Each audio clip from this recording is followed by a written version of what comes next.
My dear students, सल्मा लेगरलॉफ की एक बहुत ही रोचक कहानी the rat trap. The rat trap एक चूहेदानी विक्रेता की कहानी है जो बहुत गरीब जीवन व्यतीत करता है क्योंकि उसकी कमाई बहुत कम है। उसे पेट भर खाने के लिए चोरी करना पड़ता है, भीख मांगना पड़ता है। वह इस पूरी दुनिया में अकेला है और दुखी जीवन व्यतीत करता है, इसलिए तरह तरह के विचार उसके मन में आते रहते हैं। एक दिन उसके मन में एक विचार आया कि पूरी दुनिया एक बड़ी चूहेदानी के रूप में है। उसके विचार है कि दुनिया हमें जीवन की सुख सुविधाओं के रूप में विभिन्न प्रकार से चारा प्रदान करती है। यह बदले में हमें दुनिया के जाल में फंसाता है। ये प्रलोभन, लालच और हमें विभिन्न प्रकार के दुखों की ओर ले जाता है। प्रत्येक रात्रि को रैट ट्रैप सेलर, चूहेदानी विक्रेता को आश्रय की तलाश होती है क्योंकि उसके पास अपना कोई घर नहीं है। एक शाम उसे एक पुराने क्राफ्टर कृषक के घर में शरण मिल गई।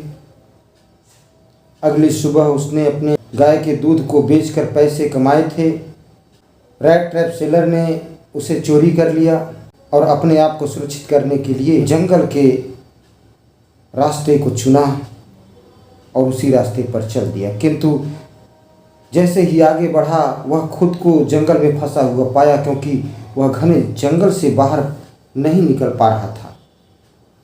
बाद में वह एक लोहे की मील का रास्ता ढूंढ पाता है और वहाँ पर शरण लेता है। कुछ असामान्य सा घटित होता है। आयरन मिल का जो मालिक है उसे गलती से ये मान लेता है कि उसका एक पुराना दोस्त है और उसे अपने घर पर आमंत्रित करता है। पकड़े जाने के डर से बेचारा चूहेदानी विक्रेता उसके घर जाने से मना कर देता है। जल्द ही आयरन मास्टर की बेटी द्वारा आमंत्रित किया जाता है उसे। हालांकि ये लौह व्यापारी को सच्चाई का पता लग जाता है किंतु उसकी बेटी उसे बाहर जाने से रोक लेती है और क्रिसमस पर अपने घर में रहने के लिए मना लेती है।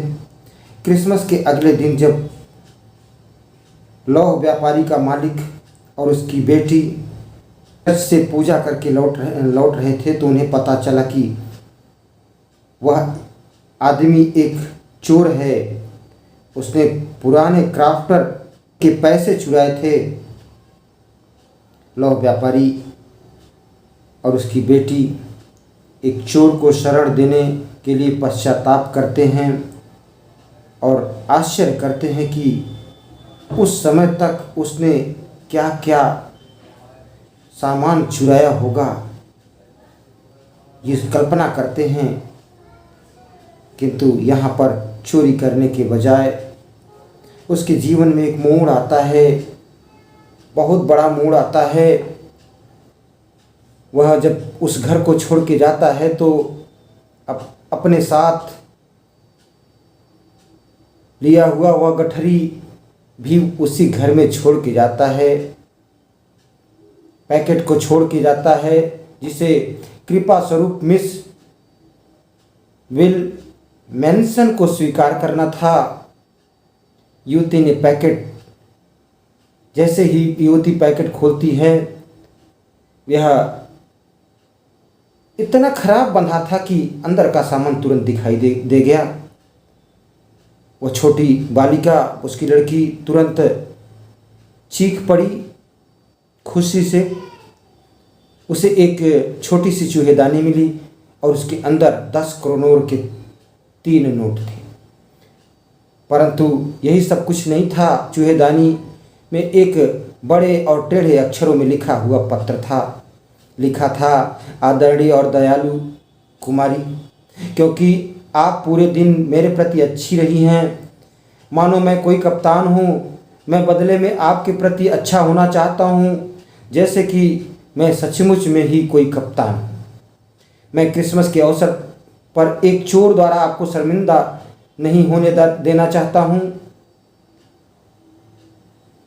किंतु आप यह धन सड़क के किनारे वाले बूढ़े कृषक को वापस दे सकती हो, जिसने गरीब घुमक्कड़ों को लालच में डालने के लिए खिड़की की फ्रेम पर थैला लटका रखा है। अर्थात ये कहना चाह रहा है कि उस कृषक का ये धन है, वहाँ पर उसको पहुँचा सकती हैं। यह चूहेदानी उसकी ओर से क्रिसमस का एक उपहार है। जो इस संसार की चूहेदानी में फंस गया होता है, यदि उसे कैप्टन न बनाया गया होता तो पता नहीं क्या होता, क्योंकि इस तरह उसे स्वयं को सुधारने की शक्ति मिल गई थी, ऐसा उसमें लिखा था। यह कहानी हमें मानव स्वभाव में एक मनोवैज्ञानिक अंतर्दृष्टि प्रदान करती है। यह प्रकाश डालती है कि मनुष्य भौतिक चीज़ों के लालच में पड़कर अपने जीवन को नष्ट कर लेता है। यह कहानी हमें यह शिक्षा देती है कि प्रेम और समझ के माध्यम से मनुष्य की अच्छाई को जागृत किया जा सकता है। उम्मीद करता हूँ कि इस चैप्टर को समझने में ये समरी सारांश हिंदी में आपके लिए हेल्पफुल होगा, आपको पसंद आएगा। Thanks for watching.